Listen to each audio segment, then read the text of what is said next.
Saudaraku yang dimuliakan Allah Subhanahu wa taala, ini kebanggaan yang luar biasa. Nanti saya akan pulang ke rumah bercerita ke anak, keluarga, ke santri, aku baru saja pulang. Ustadz dari mana? Dari orang-orang yang lebih dulu masuk surga dari kita. Loh, kok gitu Pak Ustadz? Karena waktu saya sholat subuh di sana, kalian masih tidur. 2 jam bedanya. Bayangkan, ini kalau jam Pekanbaru masih jam 4 kurang seperempat, masih tidur lelap orang di Pekanbaru. Kita udah selesai sholat subuh, saya udah dapat baju baru, mereka masih tidur lelap. Itu menunjukkan bahwa apa? Bahwa kita di sini lebih dulu bersyahadat. Berapa kali kita bersyahadat? Pertama syahadat azan, asyhadu an la ilaha illallah. Maka semua menjawab asyhadu an la ilaha illallah. Yang kedua syahadat iqamat, Allahu akbar, Allahu akbar, asyhadu an la ilaha illallah.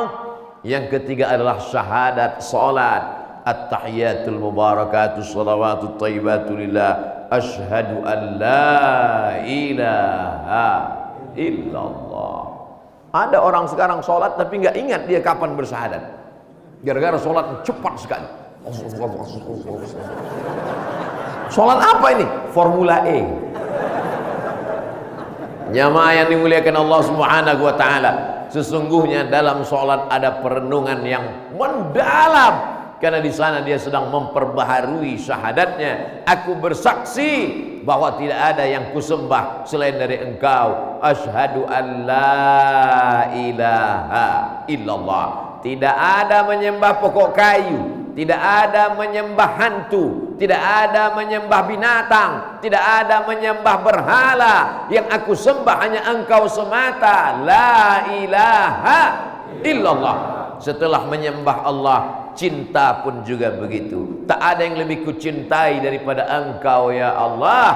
Cinta uang, kalau mati uangnya tinggal. Cinta harta, kalau mati hartanya tinggal. Tapi kalau cinta Allah, makanya selesai la ilaha illallah kita katakan kalimatu haqqin 'alaiha nahya wa 'alaiha namutu wa biha nub'atsu. Dengan itu kita hidup, dengan itu kita mati, dengan itu juga nanti kita akan dibangkitkan di padang mahsyar insya Allah. Cinta kepada istri buah hati, belayan jiwa, siang dan malam terbayang-bayang, makan tak kenyang, tidur tak lelap. Gombal. Begitu kita mati, dia pun diambil oleh brownies, berondong manis. Almar'u ma'aman ahab. Orang akan bersama dengan siapa yang dia cintai. Hari ini bukti cinta, saya diberikan baju, diberikan topi, diberikan nama, maka cinta ini akan membuat kita bersama sampai ke padang mahsyar.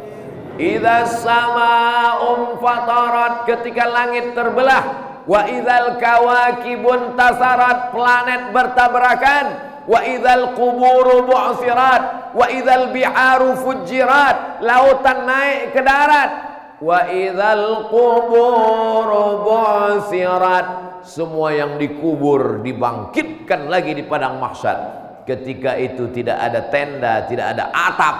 Tukang penyewaan tenda pun mati tak bawa tenda. Tukang pabrik buat payung pun mati tak bawa payung. Tapi ada yang mendapatkan naungan. Siapa dia? Rajulani, 2 orang. Tahabba fillah, berkasih sayang karena Allah. Ijtama'a alaih, bertemu karena Allah.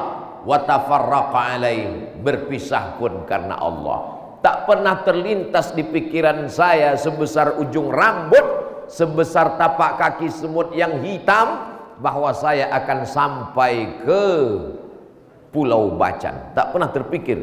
Dulu waktu kawan-kawan banyak pakai batu Bacan, tak terpikir saya sampai ke Bacan. Enggak, tak ada syarat, tak ada signal. Tadi malam sudah dapat 2, dua-duanya sudah dilelang pesantren Darussalam. Kok bisa sampai kemari? Kuasa Allah. Innama amruhu idza arada syai'an ayaqula lahu kun. Sampai. Begitu sampai di sini, Saya tidak dikatakan selamat datang kepada ustadz yang jauh-jauh kami undang. Tidak. Seandainya ucapannya demikian, saya mungkin senang, tapi saya merasa sebagai orang yang jauh datang. Tapi hari ini saya dikatakan Ustadz Somad diangkat sebagai warga kehormatan, bagian dari keluarga masyarakat Bacan. Sehingga kalau datang kemari, Ustadz adalah keluarga kami. Itu maknanya berarti Idul Fitri mesti datang. Masya Allah, tabarakallah, keluarga. Maka kata Nabi Shallallahu Alaihi Wasallam, ada orang nanti yang tidak kena panas di padang mahsyar, yang katanya sejengkal matahari dari ubun-ubun. Dari kecil kita sudah diajarkan bahwa di sana panas terik. Tapi ada orang yang tenang. Kenapa? Ijtama alaih, berkawan karena Allah, wa tafarraqa alaih, berpisah pun karena Allah. Apa makna berpisah karena Allah? Mati. Hari ini Abdul Somad dimuliakan karena masih ada ruh jasad di dalam badannya, masih bersemayam nyawa, roh diizinkan Allah masih hidup. Bangun tadi buka mata, alhamdulillahilladzi ahyana ba'dama amatana wa ilaihin nusur. Bangun tadi buka mata, tengok jam, oh sudah jam 4, nanti jam 5 kita akan sholat subuh. Bangun tadi buka mata, tengok di dinding, masih ada lagi lampu. Sampai masanya nanti kita terbangun gelap, dipegang ujung kain, sudah tak ada jahitannya lagi. Kain apa? Kain kafan. Gelap. Saat itu tidak ada lagi yang mengetuk pintu mengajak sholat subuh. Tak terdengar lagi hayya 'alas shalah. Yang ada hanya suara marabbuka. Pada saat itu kita tak tersenyum, ketakutan yang luar biasa. Tapi saat itu ada yang menolong kita. Siapa kamu? Kenapa kamu datang? Aku adalah amal-amalmu yang dulu ketika berada hidup di dunia. Itulah yang disebut Nabi dalam hadis, wa yabqa wahidun, yang tinggal cuma satu, wa amaluhu, amalnya. Hartanya pulang ke rumah, anak, istri, suami, menantu, kawan, sahabat, jamaah pulang ke rumah. Ustaz Abdul Somad tausiah malam tadi penuh tanah lapang ramai.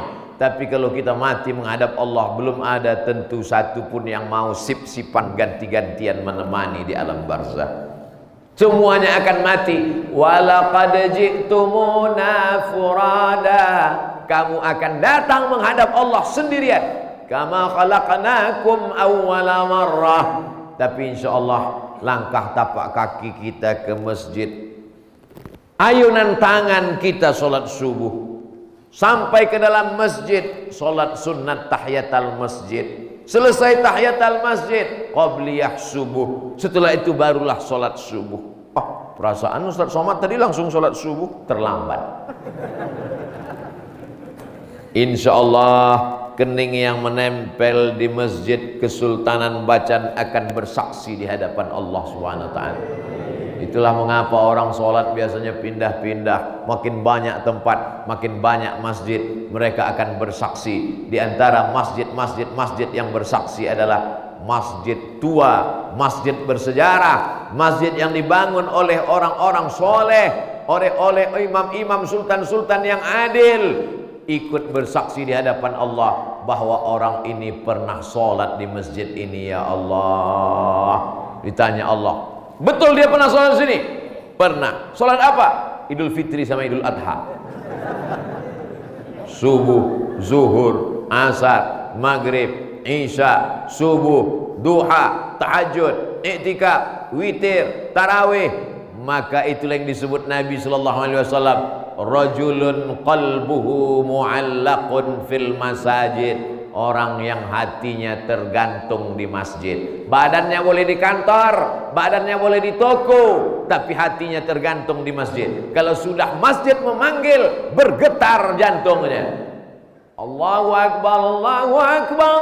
Langsung dia permisi. Permisi Pak, mau kemana? Mau sholat. Masih jam 9 pagi, itu suara handphone.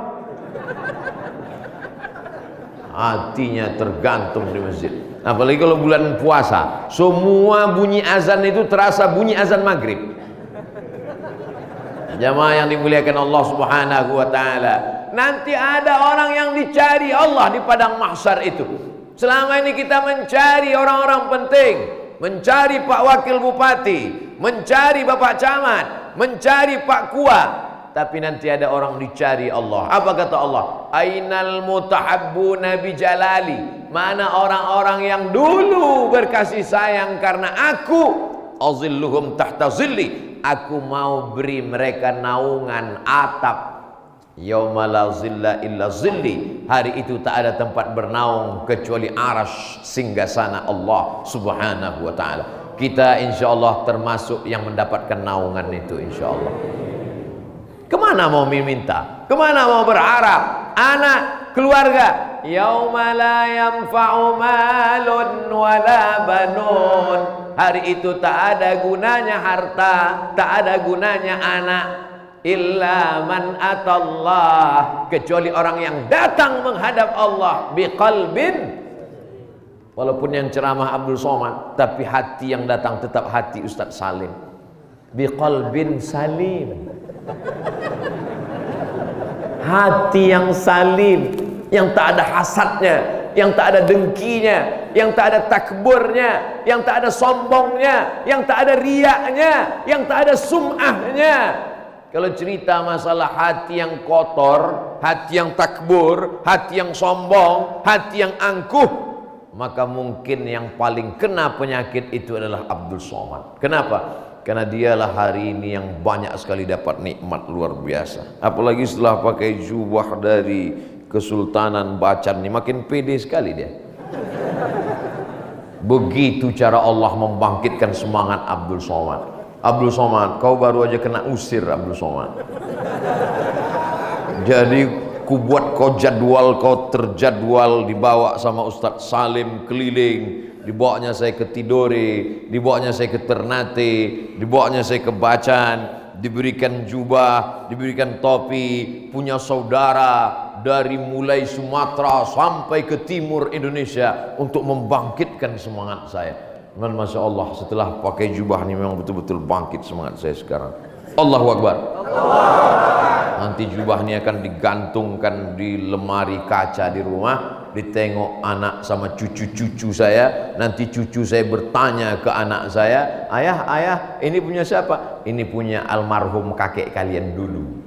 Dari mana didapat? Ini dari Kesultanan Bacan pada tahun 2022, sekitar 30 tahun yang lalu. Itu peristiwanya kira-kira 2052.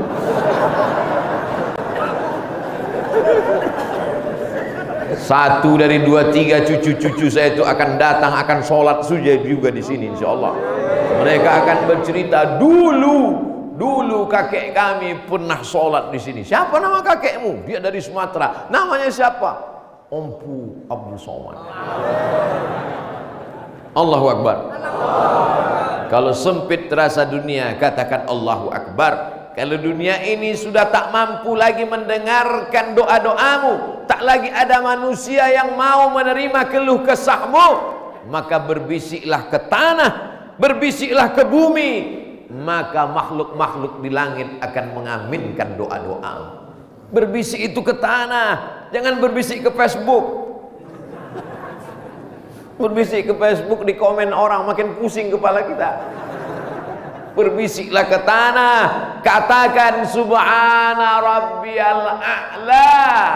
Kalau engkau dihina orang, dijatuhkan orang, dicaci maki orang, katakan yang suci cuman engkau, subhana rabbiyal a'la. Kalau engkau direndahkan orang, diinjak orang, maka sadarlah yang tinggi, yang kuasa hanya Allah, subhana rabbiyal a'la wa bihamdih. Yang dipuja-puji hanya Allah. Itulah makna sujud. Subhana rabbiyal a'la wa bihamdi. Yang suci, yang tinggi, yang terpuji hanya Dia, bukan aku.